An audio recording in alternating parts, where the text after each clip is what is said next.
August 1892, Sierra Nevada, California. 5 men stand on a wooden scaffold 15 meters above the ground. Beneath their boots, a 2-meter-long saw slowly cuts into a trunk that is over 8 meters in diameter. The sound is muffled, deep, almost inhuman, as if the earth itself were breathing. They have been at it for 11 days. The tree they are cutting down is 300 meters tall, weighs over 1,400 tons, and was born before the Roman Empire. It is 3,200 years old when they arrive with their axes, and no one remembers the name of any of them. That is what this story is about. Not just about the largest trees this planet has ever produced. Not just about the men who felled them, but about the disappearance of both.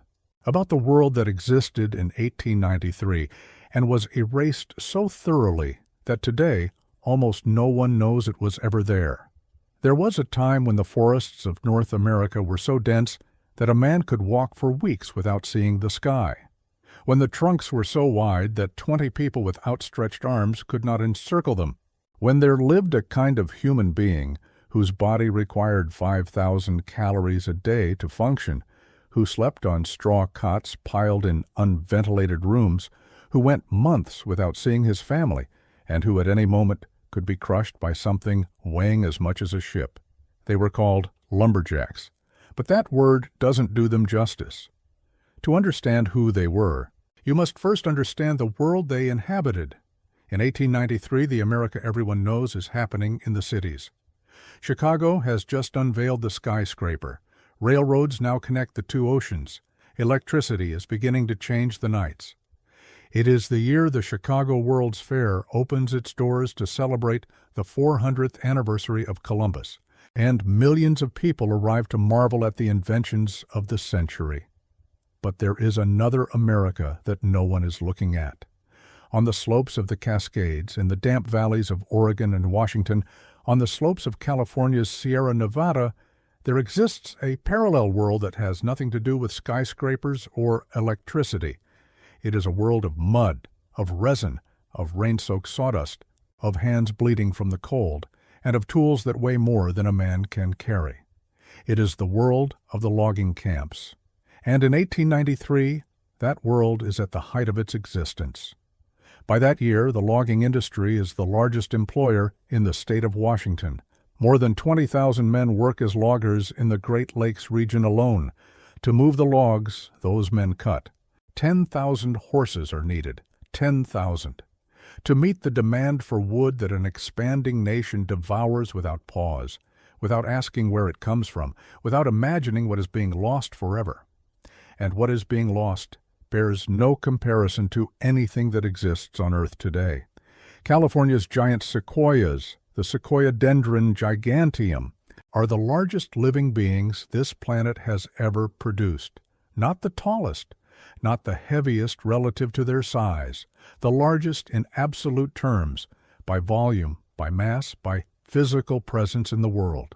A mature tree can reach 90 meters in height. Its trunk can be 9 meters in diameter at the base. It can weigh 1,400 tons, and it can live 3,500, in some cases, more than 4,000 years. 4,000 years. When some of these trees first sprouted, Egypt was still building pyramids. When they were young trees, Greece was inventing democracy. When they reached maturity, Rome dominated the known world. And when the first loggers arrived with their axes in the second half of the 19th century, these creatures were still there, unperturbed, having survived ice ages, eruptions, droughts, and everything that the history of this planet had thrown at them. They hadn't survived everything. Only one test remained. To grasp the magnitude of what happened, one must understand exactly who the men were who arrived on the slopes of the Sierra Nevada with their tools. Because the image you might have in mind, the folkloric lumberjack, the man in flannel and an axe, does not do justice to what these workers of 1893 were actually like. The composition of the camps was extraordinary. There were Scandinavians, Swedes, Norwegians, and Finns, who continued in America the forestry tradition of their grandfathers in Northern Europe. There were French Canadians who brought with them the language and stories of the voyageurs of the North. There were men from Midwestern farms who had decided that life in the woods paid better than life on the farm. There were Japanese, Chinese, and Filipino immigrants who were generally assigned the most dangerous and lowest-paying tasks, maintaining the railroads deep in the forests, working in the log ponds where the freezing water was the least of their problems. They all shared one characteristic that set them apart from the rest of the population: their bodies. A lumberjack in 1893 required 5,000 calories a day just to stay on his feet. That is more than double what a modern adult engaging in moderate physical activity needs. And it wasn't fat that consumed those calories. It was pure muscle built by 11 hours of extreme physical labor 6 days a week, in temperature and humidity conditions that we would today consider unacceptable for any outdoor work. There was a superstition among the loggers in the big camps that perfectly sums up who they were. It was said that when a man saw a fat man in the woods, it was time to blow the whistle. 3 accidents were going to happen that day. If you could look through the photographs in historical archives today, those at Humboldt State University, the Library of Congress, or the Gerald Williams collection at OSU, you would see dozens of images of these men, and in none of them, absolutely none, would you see a belly. So how did they live? To understand it, you have to step into one of those camps. You have to imagine what it was like to arrive, after weeks of travel, at an open clearing in the middle of a forest that completely blocked out the sky, and to find a structure that would be the only home available for the next few months. The bunkhouse, the camp's dormitory, was a wooden structure approximately 3 meters wide by 7 meters long.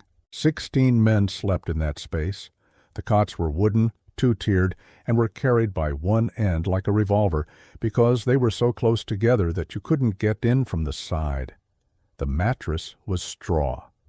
If the camp was generous, there were also blankets. If not, the men used their own clothes. In the center of the room was a cast-iron stove. The men sleeping near the stove were too hot and would get up to open the skylights. Those sleeping farther away were too cold and would get up to close them.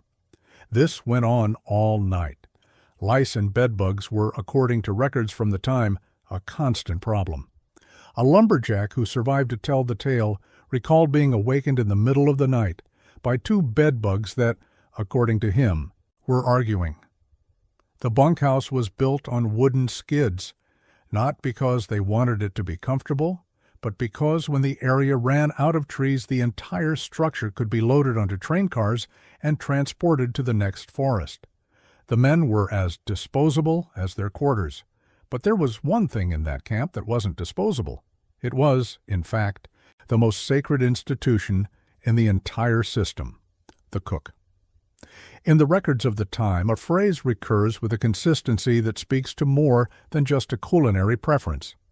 Good cook, good camp. But there is more to that phrase than meets the eye. If a lumberjack caused trouble with a good cook, it wasn't the foreman who expelled him from the camp, it was his fellow workers themselves. A good cook was so valuable that the men followed their favorites from one camp to another, from one state to another, from one season to the next, as if they were following a team. And they had plenty of reasons. Breakfast in a camp of 80 men could require between 400 and 500 pancakes. In a day, the cook would turn out 20 pies or 30 loaves of bread. The food was plentiful, basic, and unvarying. Salted meat, pork, fish, stews, beans, rice, bread.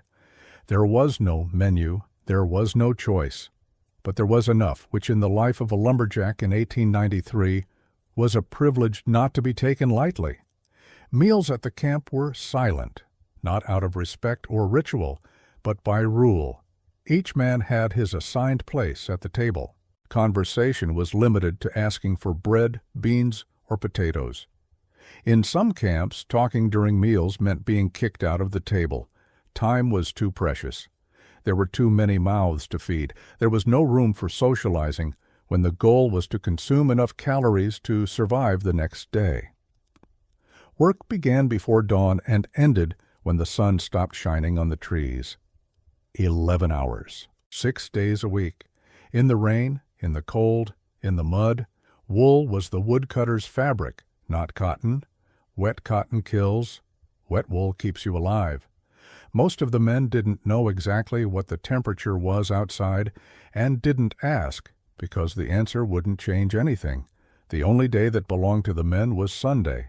Sunday was the day to wash clothes in large pots of boiling water, to shave, to bathe if there was enough water nearby.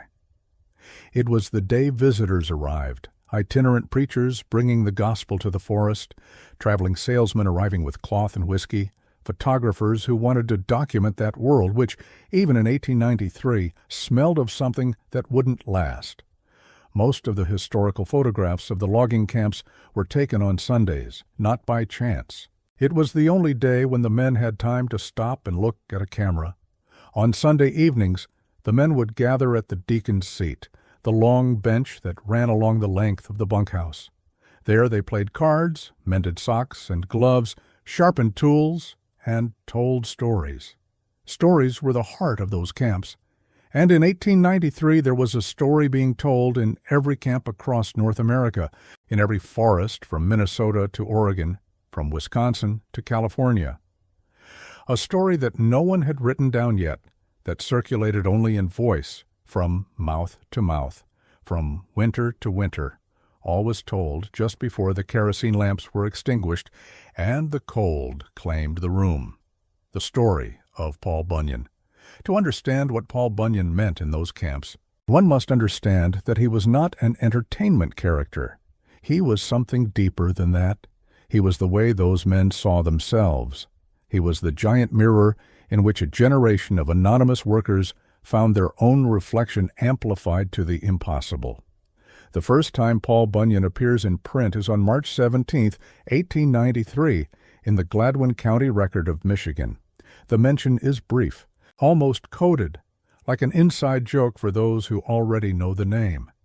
It simply states that Paul Bunyan is getting ready to take out his raft while the water is high. It was a joke among loggers, a reference that anyone outside those camps would not have understood, but that text is just the tip of something much older. Researchers of American folklore agree that the stories of Paul Bunyan circulated orally in the camps for at least 30 years before appearing in writing. 30 years of stories told from the deacon's seat by men with baritone voices and hands the size of shovels. 30 years of an invisible giant who grew with every retelling. Bunyan's stories weren't novels, they were fragments, glimpses. A storyteller would begin with "The year I worked for Paul Bunyan," and the others would settle into the bench to listen. The next storyteller would try to outdo the previous story. The next one would outdo that one. And so the chain of exaggerations grew until no one could tell where the exaggeration ended and the myth began. What they described was always the same: extreme physical stature, superhuman strength, the skill that made the impossible seem natural. Paul Bunyan was, in essence, what a lumberjack wanted to be, what he needed to believe he could become in order to go back to work the next day. Some of the older loggers, when interviewed in the years that followed, claimed to have known Paul Bunyan personally, or to have known members of his crew. There's even a grave bearing his name in Kelleher, Minnesota. But behind the myth there was, almost certainly, a real man. Fabien Fournier was born in Quebec, Canada, in 1845. He arrived in the United States after the Civil War, when the vast forests of northern Michigan were beginning to be logged on an unprecedented industrial scale. He was French-Canadian. He spoke the language of the voyageurs, that mixture of French and northern dialects that echoed through the camps where the elders still told stories in thick accents. And he was big. At a time when the average man barely exceeded 5 feet 5 inches, Fabien Fournier stood 6 feet 3 inches tall. In the context of 1870, that wasn't simply being tall, it was being a visible anomaly, a presence that filled the space of a room before the door had even finished opening. It was said he had hands disproportionate even for his size. It was said he had 2 full sets of teeth, and that he used them to bite the wooden joists he needed to market work. He was known as Saginaw Joe. He was a foreman of a logging crew in Michigan, and was as famous for his skill with tools as for his fights and his fondness for whiskey. He was murdered in 1875. The details of his tumultuous life came to light during the trial of his alleged killer, and the stories spread through the camps like wildfire. A man like that, with a life like that, with that size and those hands and that history, was exactly the kind of stuff the camps made their legends out of. His story became intertwined with that of another figure, a French-Canadian lumberjack nicknamed Bon Jean, who had led a Lumberjacks rebellion in Canada in 1837. Bon Jean, as pronounced in English by someone who didn't speak French, became, after a few years and a few retellings, something that sounded like Bunyan.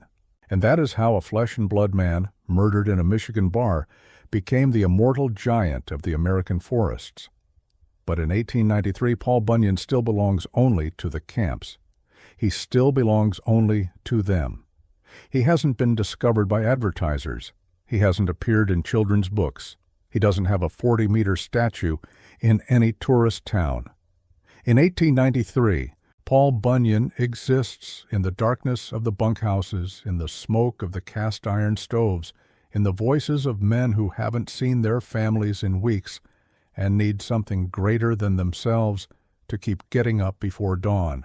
And while those stories are being told in the camps of the North, something is happening in the South, on the slopes of California's Sierra Nevada, which in a way is the world's real answer to all those stories of giants.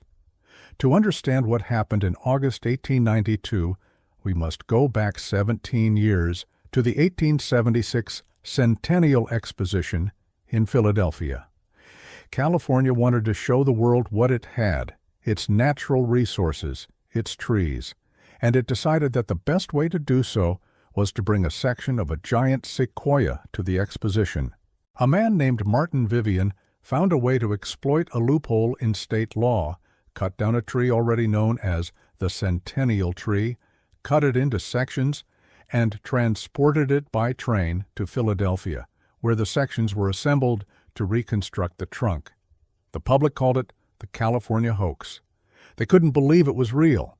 The idea that a tree could have such a diameter seemed impossible to them, and the reconstruction in sections gave them the perfect excuse for skepticism.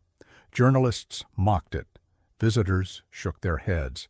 And California was humiliated. The wound didn't heal. 16 years later, as the Chicago World's Fair began to organize to celebrate the 400th anniversary of Columbus, California had a score to settle with the world. This time it wasn't going to reconstruct anything. This time it was going to bring something that left no room for doubt. Tulare County, in the heart of the Sierra Nevada, is home to the Converse Basin Grove, which at that time is considered the largest grove of giant sequoias on the planet. Its trees are the largest on Earth. And the proposal presented to the exposition planners is simple and brutal. Let's cut down one of those trees. Let's turn it into a structure that people can walk inside to visit. And let's take it to Chicago so that no one, absolutely no one, can ever say again that it's a sham. The tree chosen was the second largest in the grove, not the largest, because the foreman of the logging company that held the logging rights to Converse Basin could not be persuaded to sign the order to fell the largest tree. That tree, the largest in the forest, still stands today. It is called the Boole Tree, in honor of the foreman who refused to let it fall. It is the 6th largest tree in the world by volume. The chosen tree was named General Noble, in honor of the U.S. Secretary of the Interior at the time, John Willock Noble, who paradoxically had been one of the leading advocates for the creation of Sequoia National Park to protect precisely these trees. His namesake tree protected dozens of sequoias. and his namesake tree fell in August 1892. What happened then is one of the most extraordinary and most forgotten episodes in 19th century history. First, they had to reach the tree.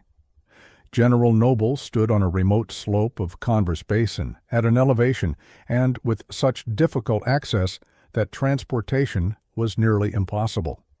Before they could even touch the tree, a team of engineers and builders had to build a road from scratch. That alone took weeks. When they reached the tree, what they found was a creature that was literally unprecedented in human history. 300 feet tall, 90 meters, a trunk that measured 29 meters in circumference at the base. No mental image can prepare you for that. No comparison quite works. It's like trying to describe the ocean to someone who only knows rivers. The 5 men who were going to fell it built a 15-meter-high scaffold so they could cut the trunk 16 meters above the ground, where the diameter was just under 6 meters instead of the 9 meters it measured at the base. Even so, even at the tree's thinnest point, the circumference was greater than that of most trees the loggers had seen in their entire lives. On August 12, 1892, the felling began.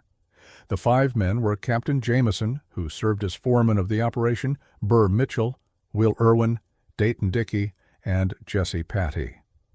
We know only Jesse Patty's name for certain because he appears in the photographs that photographer Charles Clifford Curtis took of the process. If Curtis hadn't been there with his camera, those 5 men would have accomplished the most extraordinary feat in the history of logging in complete anonymity. 13 days after the first cut, the scaffolding was shaking. The General Noble felling operation had proceeded with the meticulous precision that a job of that magnitude demanded. Wedges had been placed to guide the direction of the fall. The angles had been calculated. The distances had been measured. Everything was in place. But the tree had a mind of its own. The upper trunk, weighing hundreds of tons, fell in a different direction than calculated. The wedges could not bear the weight. The trunk spun on its axis at the last moment and crushed the 15-meter scaffold on which the 5 men were standing. In the split second they had before the scaffolding gave way, Patty and his nearest partner jumped, not toward the hillside, because that's where the tree was falling.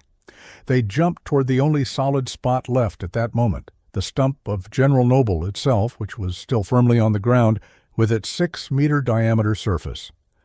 They fell face down onto the stump, arms and legs outstretched. And they stayed there. 20 minutes. That's how long it took for the ground vibrations to subside enough for them to get up. 20 minutes lying on the stump of a 3,200-year-old tree, feeling how the earth beneath them still responded to the impact of something that had taken 3 millennia to fall. The largest tree that no human had ever felled had nearly killed them. And at the last moment, that very same tree had saved them. What followed was a logistical operation that made the felling seem simple. General Noble was divided into 46 sections. Some weighed more than 4 tons each. To transport them along the mountain road they had built, teams of 16 mules were needed to pull wagons specially designed for that weight. Again and again, for hours, for days, the mules dragged General Noble down the hillside toward the railroad tracks. When the sections reached the train, it took 11 railroad cars to transport the parts of a single tree from Fresno, California, to Chicago, Illinois. The total cost of the operation, including felling, transport, and assembly in Chicago, was $10,475.87. In today's terms, that amounts to something close to $370,000. All of that, to prove that a tree was real. At the 1893 Chicago World's Fair, the General Noble section was assembled as a 2-story structure with a spiral staircase carved into its interior. Visitors could enter, climb the staircase, and walk through the interior of the largest tree that had ever existed. And yet, not everyone believed it. The President of the United States himself, Grover Cleveland, visited the exposition and expressed his doubts about the authenticity of the trunk. A tree of those dimensions seemed to him a physical impossibility. The same skepticism that had condemned the 1876 exhibition as the California hoax remained, even in the face of evidence. There is something about that disbelief that speaks volumes about what it means to lose something you never got to know.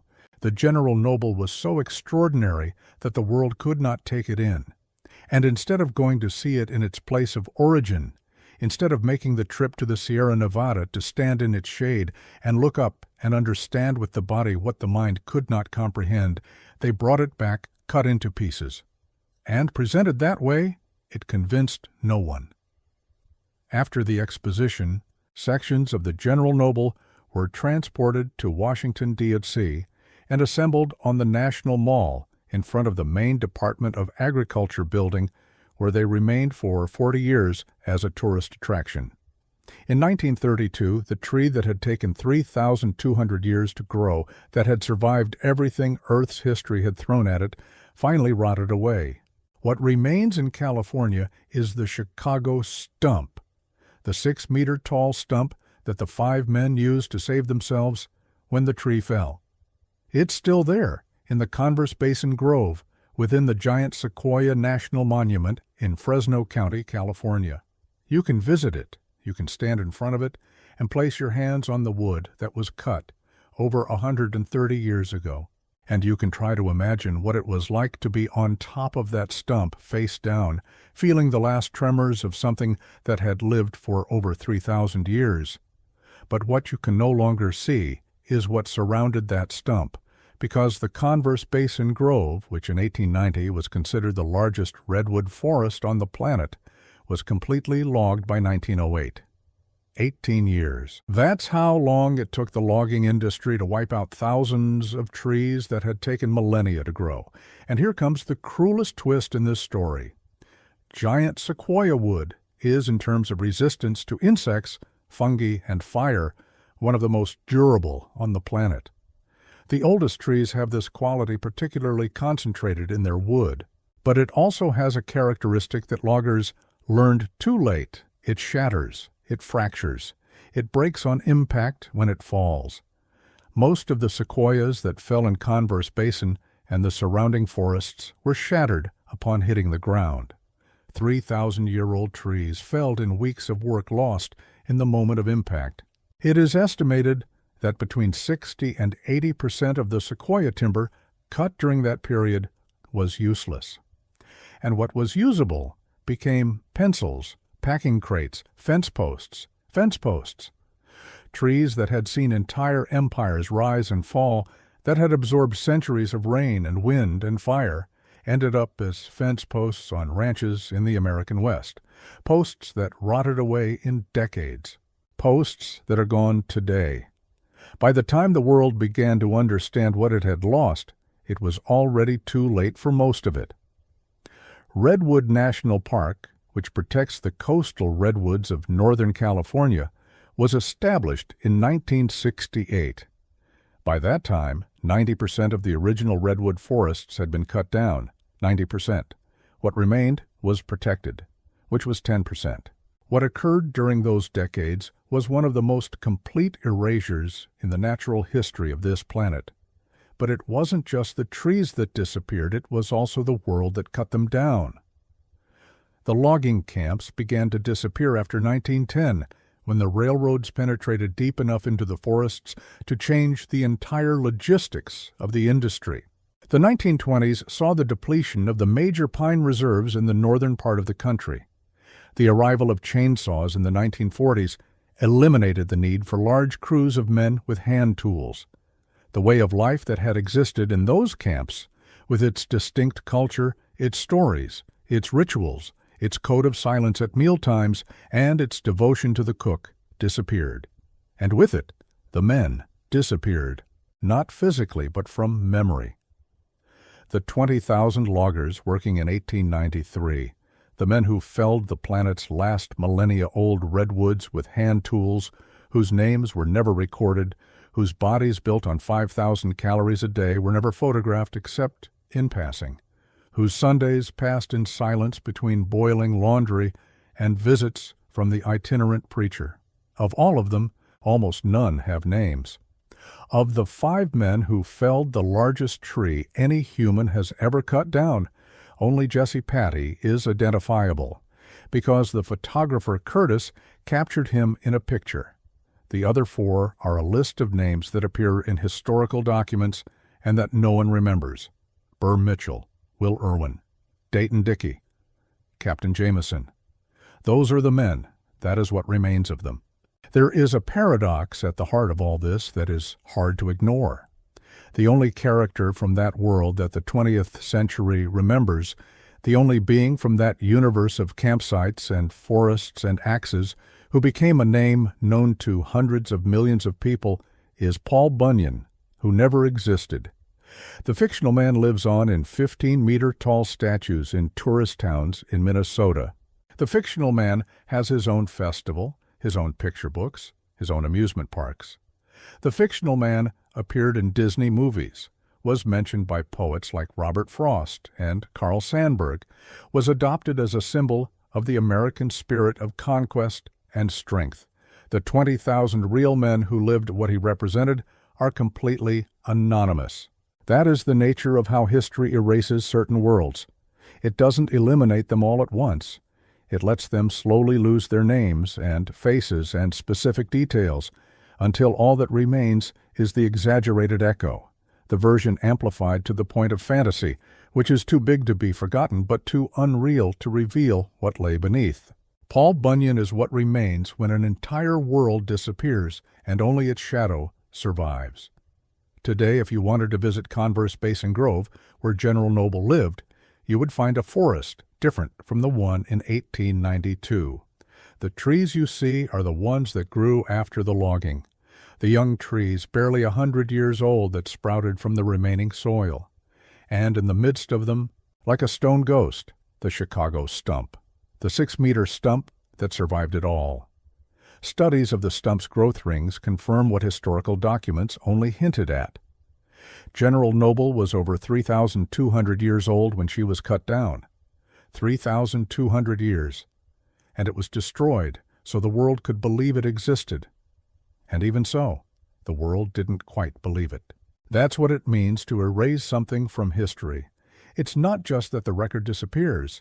It's that even when the record exists, when the photos are there and the documents are signed and the stump still stands, the world still has a hard time accepting the magnitude of what was lost.